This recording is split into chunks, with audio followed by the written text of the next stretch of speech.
ایک ایسی پرواز جو 1955 میں نیو یارک سے الفاڑ لیکن کبھی اپنی منزل تک نہ پہنچی۔ سب نے سمجھا کہ یہ طیارہ کہیں گر گیا ہوگا، لیکن پھر 37 سال بعد اچانک یہ طیارہ دوبارہ آسمان پر نمودار ہو جاتا ہے۔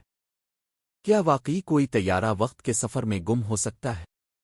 2 جولائی 1955 کو پین ایم ایئر لائن کا ایک DC-4 طیارہ نیو یارک سے میامی کی طرف روانہ ہوا۔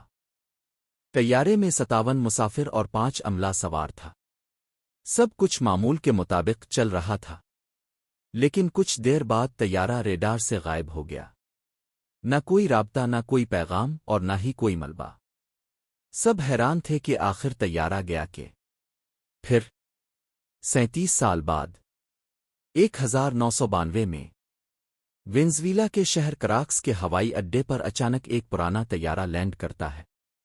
ایئر ٹریفک کنٹرولر حیران رہ جاتے ہیں، کیونکہ یہ طیارہ 1950 کی دہائی کا لگتا ہے، اور پائلٹ کہتا ہے کہ وہ نیو یارک سے میامی جا رہا ہے۔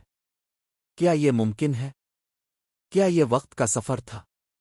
سچائی کی طرف واپسی۔ دھیرے دھیرے بی گراؤنڈ میوزک کم ہو، لیکن اب آتے ہیں حقیقت کی طرف۔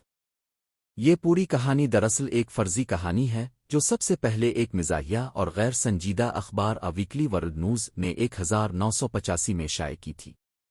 یہ اخبار اپنی جھوٹی سنسنی خیز کہانیوں کے لیے مشہور تھا۔ نہ کوئی ایسی فلائٹ کبھی غائب ہوئی، نہ کبھی 1992 میں ایسا کوئی واقعہ پیش آیا۔